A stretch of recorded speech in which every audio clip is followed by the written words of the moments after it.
On estime que 230 000 des presque 10 millions d'Haïtiens ont trouvé la mort lors du séisme de 2010. Haïti, avec ses 30 000 km² de superficie, est le seul pays américain entre les pays les moins avancés. Victor Secoupe interviewe Monseigneur de Coste, évêque de Jérémie, ville au Haïti, pour faire le bilan.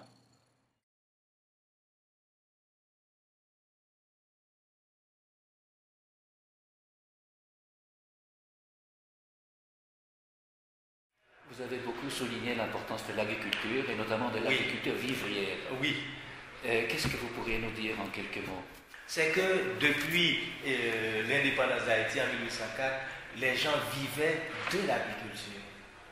Donc, et brusquement, à cause de situations différentes, de tragédies, donc on est passé à une dépendance totale, presque totale, des importations pour vivre sur le plan alimentaire.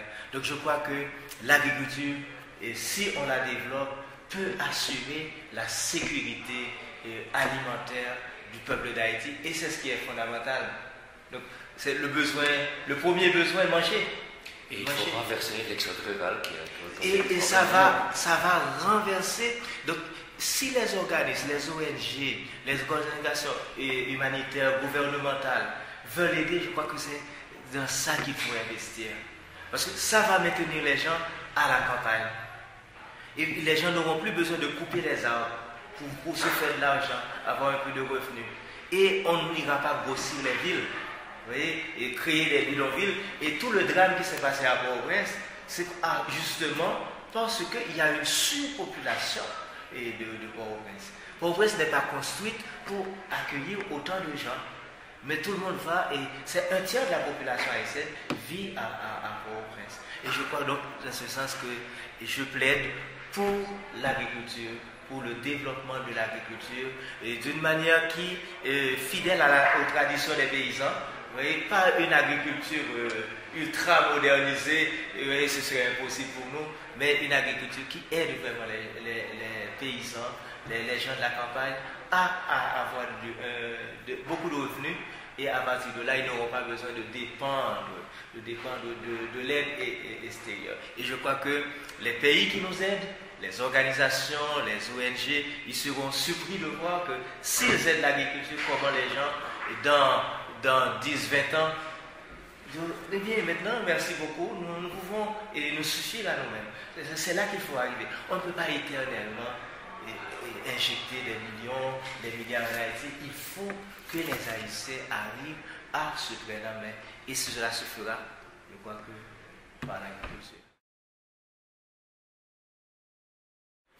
Deuxième priorité que vous avez beaucoup mentionnée aussi, c'est l'éducation. L'éducation, c'est ça. Parce que l'éducation, et je crois que le sous-développement est une question aussi d'éducation. Ce n'est pas une question de manque de ressources matérielles et dans le sous-sol ou bien un manque d'argent. C'est une question d'éducation. Donc, si on éduque les gens, et bien surtout, on va changer les structures. C'est des structures qui perpétuent le sous-développement, et que ce soit au niveau mental, il y a des structures mentales à changer, que ce soit au niveau politique. Il faut changer les structures politiques en Haïti, que ce soit au niveau économique, au niveau fiscal. Oui, il y a des changements structurels à opérer pour que le pays arrive au développement. Et cela est possible à travers l'éducation. Pour moi, je vois que c'est l'unique moyen de changer une mentalité, parce qu'il faut mettre au moins une génération pour changer une tradition. Donc, et pour changer les structures, à travers l'œuvre de l'éducation, on y arrivera, j'en suis sûr.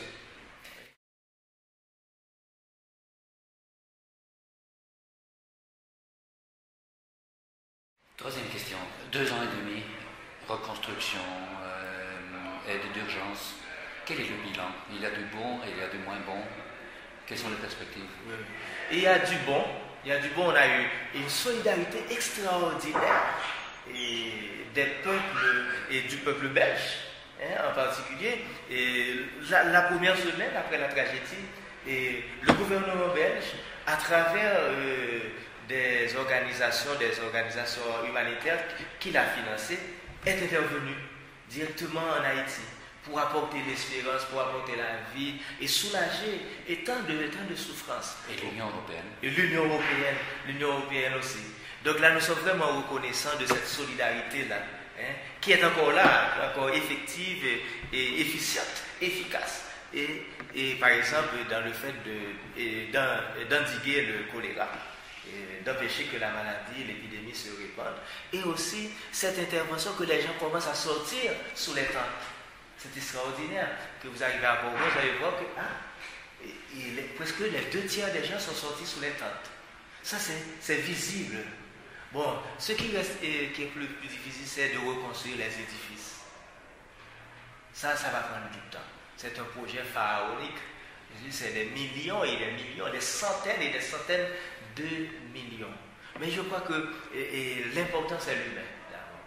Je ne dis pas qu'il ne faille pas reconstruire les édifices, mais c'est l'humain.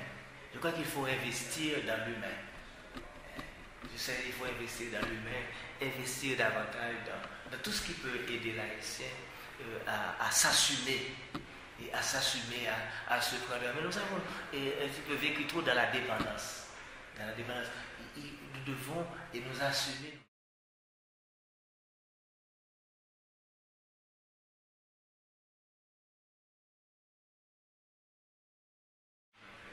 Un mot final sur Cuba.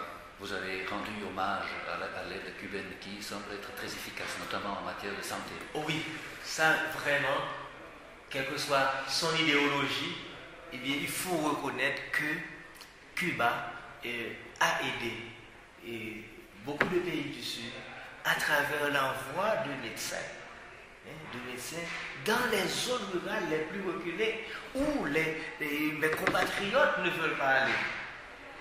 Les médecins cubains, alors là j'ai dit le socialisme, si le socialisme prend un visage humain, et si le socialisme vraiment respecte par exemple la religion, tout ça, eh bien le socialisme peut être une voie, peut-être, et un socialisme chrétien serait une voie pour sortir d'Haïti et du sous-développement en voyant vraiment la générosité de ces médecins cubains qui vont partout. Et dans le département de la Grand'Anse, les meilleurs hôpitaux, les meilleurs centres de santé sont tenus par les Cubains.